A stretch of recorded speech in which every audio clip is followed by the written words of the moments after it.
Well, good afternoon to you from the Nine newsroom. Alicia Loxley with you. We have breaking news for you, and the New South Wales government is moving to shut down all non-essential services. The Premier issuing a statement just a short time ago. To talk about this, let's go live to our political editor, Chris Uhlmann. Chris, good afternoon to you. What does this mean? Well, Alicia, as we revealed, Victoria and New South Wales have been pushing for an earlier meeting of the National Cabinet. That's all the Premiers, the Prime Minister and Chief Ministers. It was due for Tuesday, but they are so alarmed by what they're seeing now and the fact that people are ignoring their advice about keeping distance between them, that they've now decided to pull ahead of perhaps where the Commonwealth was and go for an ever greater lockdown of their cities. And with the statement we have from the Premier says that essentially supermarkets, petrol stations, pharmacies, convenience stores, freight and logistics and home delivery are among the services that will remain open. Schools will be open tomorrow, though I'll have more to say on that issue in the morning. So what we're seeing is that there will be a lockdown of an enormous number of businesses now. That includes pubs, clubs, cafes, all those places where people gather. It will go from being advice that you should stay apart to essentially a declaration that you will stay apart, and that's because people, the governments of New South Wales and Victoria believe that people aren't listening to them. Chris Uhlmann, what about the timing of this? When can we expect this total lockdown to come into place?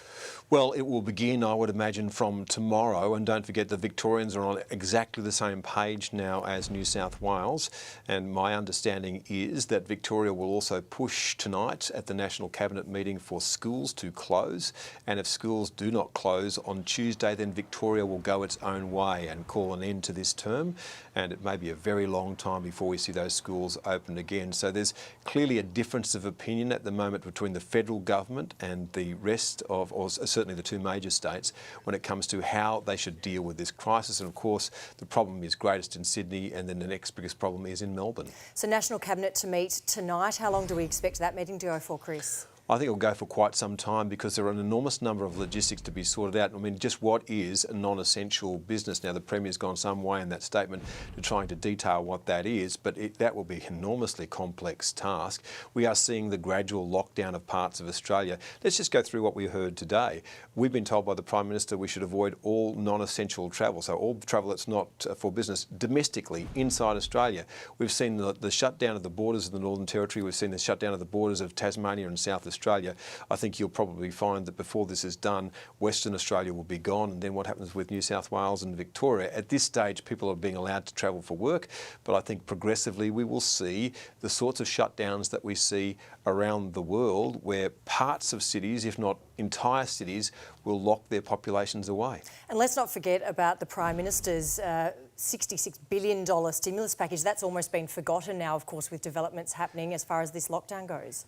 Yeah, and that would have been the news story of the day. But Alicia, we are living in such extraordinary times that things that would have led the news on a given night are now punted down 2 or 3 different items, as so many things are revealed, and particularly, of course, the effect that it's going to have on people's lives. And don't forget, the issue that we're seeing here is it's the cure which is killing the economy. So in an attempt to slow the progress of this disease so it does not overwhelm our health system, we are locking down parts of our economy. That comes at enormous cost. And what we saw today from the Prime Minister was another $66 billion added to all of that stimulus before to try and catch these people as they fall, because as we speak, thousands upon thousands of people are losing their jobs. Now, we know the government's going to offer them New Start payments that will be doubled, so $1,100 a fortnight for those people who lose their jobs, and that's casuals, and that's, of course, other employees, workforce and sole traders will be looked after by that.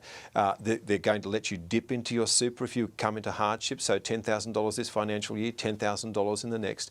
The government is also going to give cash payments to businesses because there are 720,000 of them. They employ nearly 8 million people, and the government desperately needs those businesses to keep their employees on in a war that could last 6 months.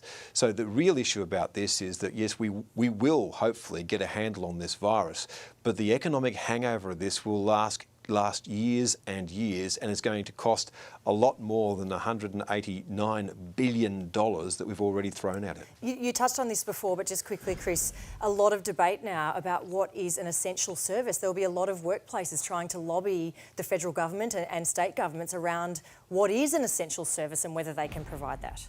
And what is essential travel? I would put it to you that it seemed clear to me, at least from what the Prime Minister was saying early on, that you would not say that the two big football competitions, the AFL and the NRL, fell into essential travel. And then the Prime Minister said, oh, well, that could be work. Well, I would suggest that the way that we're heading is that neither of those seasons at this stage is going to continue, but it seems to be left at this stage, again, in the hands of those who are running the competition.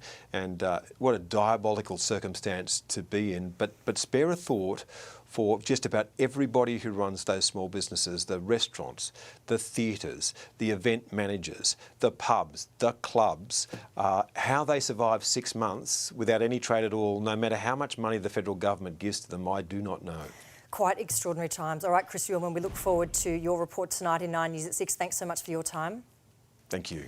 So just repeating that news, the New South Wales government is pushing for a complete shutdown of all non-essential services. That, of course, will include restaurants, cafes, pubs. Schools are expected to close in New South Wales on Tuesday, and we expect that Victoria will follow suit. We know that going into this National Cabinet tonight, a lot will be discussed, and it has been reported that Victoria and New South Wales will go it alone in closing schools on Tuesday if they can't get consensus. Of course, all the details coming up this afternoon in our bulletin at 5 o'clock, and then your local 9 News bulletins coming up tonight at 6 o'clock. We'll see you then.